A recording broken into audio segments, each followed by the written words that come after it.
Don't know if I'm gonna ever run a marathon again. Congratulations. Your application for an entry to the Bank of America Chicago Marathon has been selected. I guess I'm running a marathon too next year. And here we are. What's up everyone? Welcome back to my channel. If you're new here, my name is Emelyn Jade and I am just starting out a new series, which is the road to the Chicago World Major Marathon, which is coming up this October. And I cannot believe I am doing another marathon. I actually never really thought I'd be doing another marathon so soon. But you know, I really didn't have anything on my fall schedule. I was super focused on training for my first 70.3 Ironman, which I actually got to complete this past May. So the bulk of my training earlier this year was towards that. And then after that, I was like, well, I might as well just shoot my shot and enter the lottery for the Chicago World Major. And I didn't really think I was gonna get in because I believe the amount of entries for the lottery reached a record amount.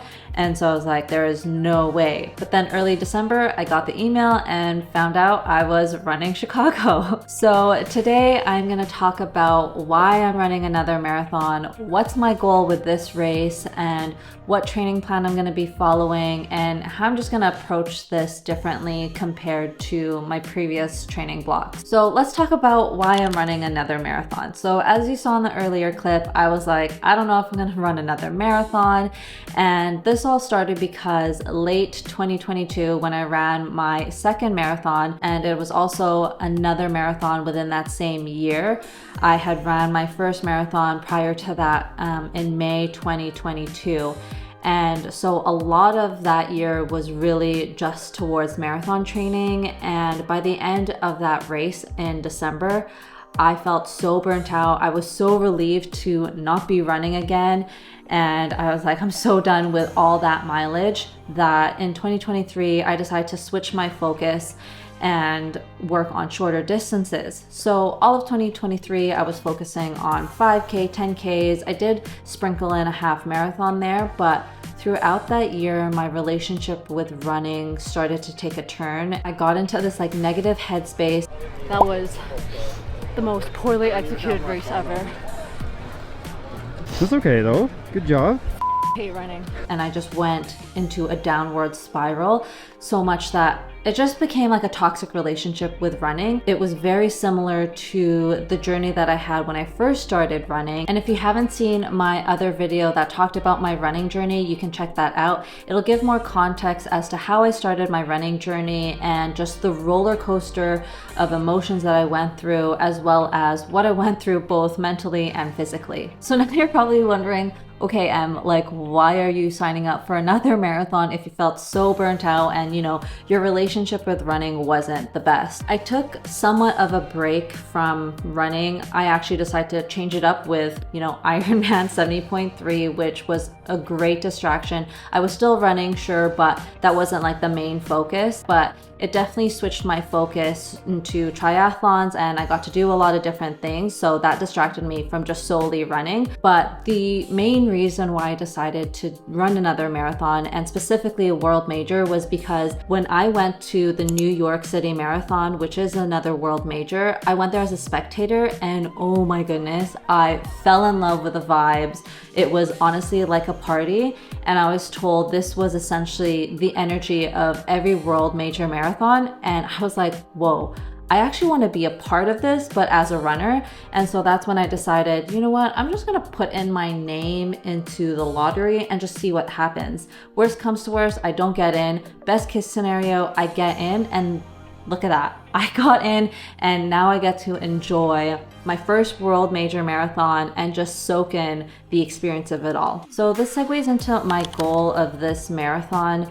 Now, in all of my running races, I always had a time goal. You know, I always wanted to get a personal best, always trying to beat my previous time. And you can imagine this kind of gets into a really bad mindset if you're just focusing on times. You know, numbers isn't everything. I started to tie my self-identity to times and it just wasn't healthy. So this time around, I'm changing it up. I'm not focusing on a time goal. Although I would like to get a sub 4, I'm not putting pressure on that time. It would be great, but because this is my first world major, I'm really going into it just to soak in the vibes. And I learned after doing my first Ironman 70.3 that I enjoyed training so much more. I enjoyed race day a lot more when I wasn't focusing on the time. So I want to approach it similarly when I'm training for my marathon, just learning throughout the entire process and kind of embracing that beginner mindset. It's been a while since I trained for a marathon, so I'm going to pretend that I've never trained for a marathon before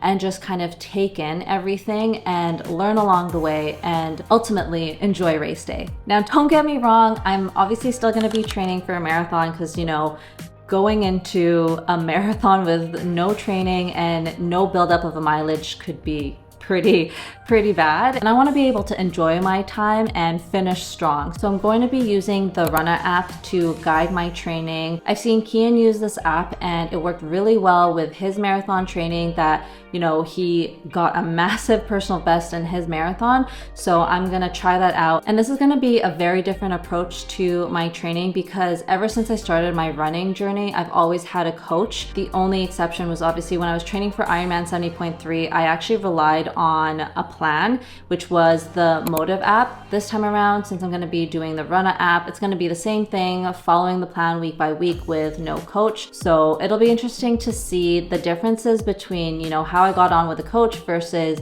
using an app. In addition to that of not having a coach, I'm going to be doing other things differently. So in my previous training blocks, I was running about 5 times a week, maybe the odd like cross training here and there, but that cross training was on the very light end. You know, my coach would tell me go on a bike ride, but I would literally just kind of go on a bike, just pedal, really just moving my legs without any effort while I was like listening to music or, you know, watching a show. But, you know, coming off 70.3, I started to notice that my running was actually getting stronger because of the bike and the swim. And I think maybe because of the fact that it was low impact, but it was still giving me, you know, some strength and endurance. So this time around, I'm going to do the same thing. I'm going to be having some cross training sessions every now and then, and they're going to be very intentional. You know, I'm not just going to dilly dally and move my legs for the sake of moving, but really have like a solid workout. I'm really focusing on my technique in the swim, and then also want to maintain my,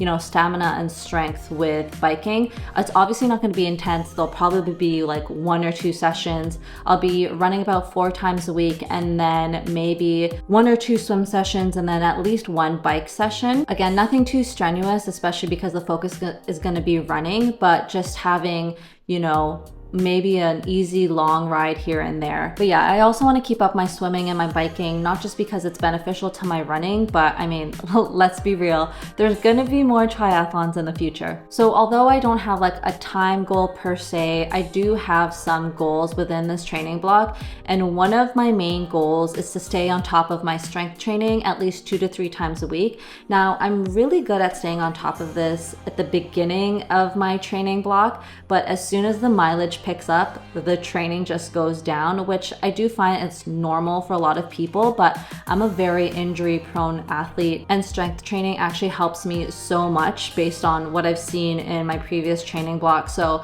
I'm gonna make it a habit of mine to stay on top of it at least 2 to 3 times a week, and I'm hoping by documenting this series that it keeps me accountable. So yeah, this training block is gonna be interesting. It's gonna be very different compared to all my previous training sessions. It'll likely look similar to my Ironman 70.3 training because I'm sprinkling in some swimming and cycling here and there, more on the emphasis of running. And of course, I still gotta get through my wedding, which is actually in 1 week's time. I do plan on continuing my training somewhat during that wedding weekend, but you know, we'll play it by ear and see how that goes. Anyways, I hope you stick around and follow along on this journey of completing my first world major in Chicago. And I hope you enjoyed this video. Let me know in the comments below if there's anything else you'd like to see. And with that, I'll see you in a later video. Bye.